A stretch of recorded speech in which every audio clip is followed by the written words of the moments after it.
Dans l'histoire des afrodescendants, nous avons tendance à penser aux États-Unis, aux Antilles, à l'Amérique du Sud ou à l'Europe occidentale.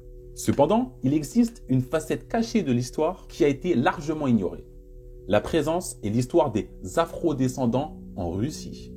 Peu de gens savent qu'au XVIIIe siècle, sous le règne de Pierre le Grand, des Africains ont été amenés en Russie, non seulement mais aussi comme soldats, diplomates et serviteurs à la cour impériale. C'est une histoire complète et fascinante qui mérite d'être racontée. Cette vidéo, la team, explore cette communauté afro-russe souvent oubliée, leurs origines, leurs luttes et comment, malgré les obstacles, leur héritage a laissé une empreinte importante dans la société russe.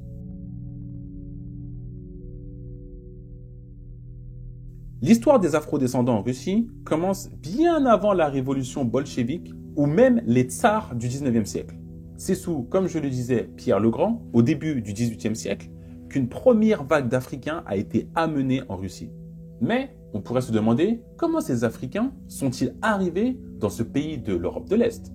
Sous le règne de Pierre le Grand, la Russie était en pleine modernisation. Le tsar voulait imposer des réformes radicales pour faire de la Russie une puissance européenne. Pour renforcer son pouvoir ainsi que son influence, il a engagé des Africains mais aussi, comme je le disais, comme soldats, ingénieurs ainsi que conseillers. Pierre le Grand, qui avait une vision très cosmopolite, ne s'est pas limité aux Européens pour accomplir ses ambitions. Ce n'était pas rare qu'il fasse venir des hommes de diverses régions, y compris de l'Afrique.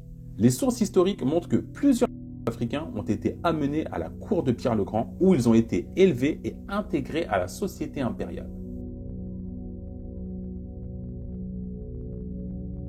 L'un des exemples les plus fascinants de cette époque est Abram Petrovitch Gannibal.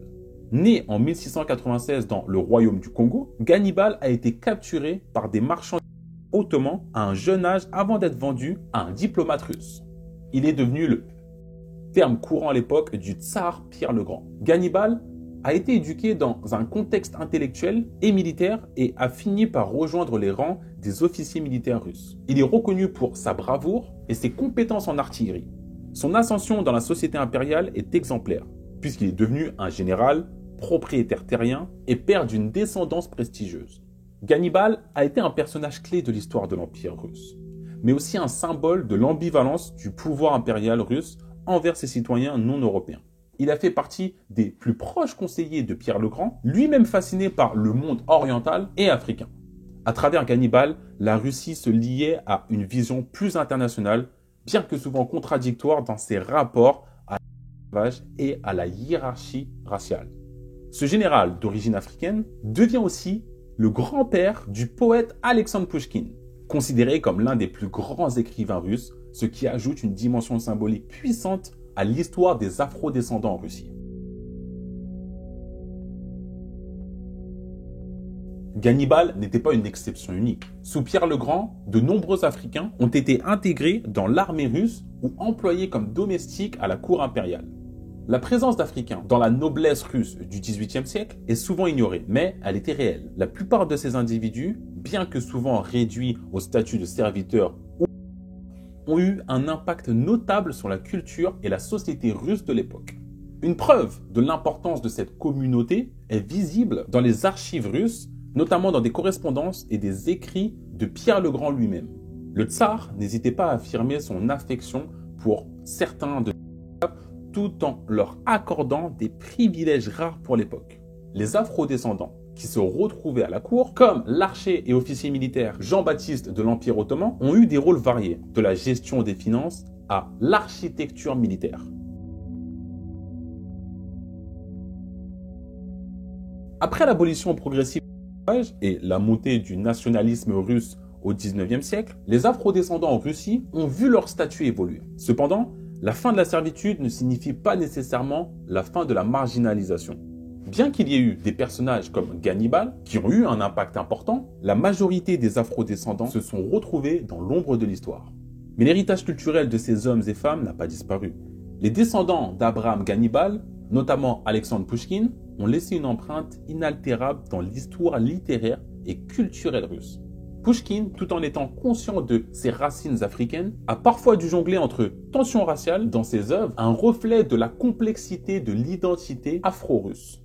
Aujourd'hui, les Afro-Russes sont encore une petite communauté, mais ils continuent de lutter pour la reconnaissance de leurs ancêtres et de leur histoire dans une société qui, malgré ses progrès, reste souvent figée dans ses propres stéréotypes.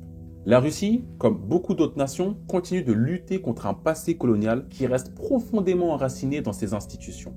Les recherches récentes en Russie et les fouilles archéologiques ont mis en lumière des artefacts et des traces de la présence africaine en Russie dès le XVIIe siècle. Des découvertes sur les rives de la mer Noire, des objets de provenance africaine retrouvés dans des résidences tsaristes et des archives ont permis de confirmer l'étendue de cette influence. Les archives russes, telles que celles consultées par l'historien spécialiste de l'histoire de l'esclavage Igor S. Poukinel, regorgent de documents relatifs à l'intégration des Africains dans les services impériaux. Dans son ouvrage « La Russie et l'Afrique, une relation complexe », Poukinel mentionne des détails fascinants sur les politiques de Pierre le Grand concernant ces et la manière dont il a inclus les Africains dans ses ambitions de modernisation.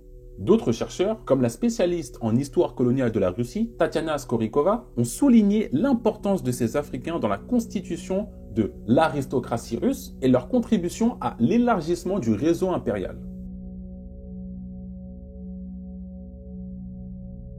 En conclusion, la team, je dirais que l'histoire des afrodescendants en Russie est un sujet crucial et souvent négligé. Elle nous rappelle que l'histoire et de la colonisation ne se limite pas à l'Atlantique, mais touche des régions d'Europe qui, elles aussi, ont dû composer avec cette réalité. Le destin d'Abraham Gannibal et de ses contemporains est un exemple de résilience, un combat silencieux pour la reconnaissance dans un monde où l'histoire est souvent, voire très souvent, écrite par les vainqueurs.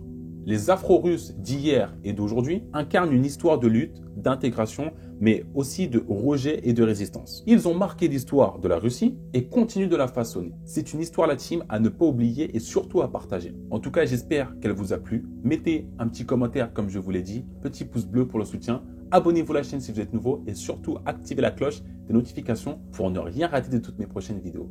C'était ton boy Jimmy. Peace.